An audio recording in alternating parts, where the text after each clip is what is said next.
إنا لله وإنا إليه راجعون. அஸ்ஸலாமு அலைக்கும் வரமத்துல்லாஹி வபரகாத்துஹு. ஜனாசா அறிவித்தல் 1.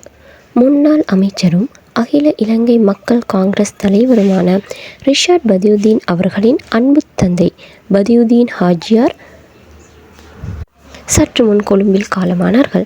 இன்னா லில்லாஹி வ இன்னா இலைஹி ராஜிஊன். அன்னார் ஏசிஎம்சியின் தலைவர் ரிஷாட் பதியுதீன், முன்னாள் வடமாகாண சபை உறுப்பினர் ரிஃப்கான் பதியுதீன் மற்றும் ரியாஜ் பதியுதீன் ஆகியோரின் அன்பு தந்தையும் ஆவார்கள். மேலும் ஹுசைன் ரிஷாட் ஜனாசா ஃபவுண்டேஷனின் டிரெக்டரும் ஆவார்கள்.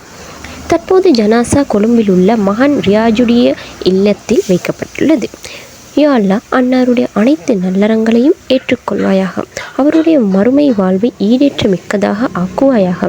அவருடைய குடும்பத்தினருக்கு மன வலிமையை கொடுத்தருள்வாயாக. ஆமீன் ஆமீன் யா ரப்பல் ஆலமீன். இன்ஷா அல்லாஹ் ஜனாசா இன்று 2025 2ஆம் மாதம் 18ஆம் திகதி செவ்வாய்க்கிழமை புத்தளம் ரத்மல்யாய அல் காசிமி சிட்டி மையவாடியில் அர்சர் தொழுகைக்கு பின் நல்லடக்கம் செய்யப்படும். இறைவா, அன்னாரை மன்னிப்பாயாக. நேர்வழி பெற்றவர்களுடன் சேர்ந்து இவரது தகுதியை உயர்த்துவாயாக. இவர் விட்டு சென்றவர்களுக்கு நீ பொறுப்பாளனாகுவாயாக.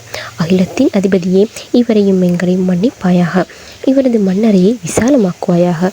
அதில் இவருக்கு ஒளியை ஏற்படுத்துவாயாக. யா அல்லாஹ் அன்னாரின் சகல பாவங்களை மன்னித்து ஜன்னத்தில் ஃபிர்தௌஸ் எனும் மேலான சுவர்க்கத்தை வழங்கி வைப்பானாக என்று ஹுசைன் ரிஷாட் ஜனாசா ஃபவுண்டேஷன் சார்பாக நாங்கள் அனைவரும் துவா கேட்கின்றோம்.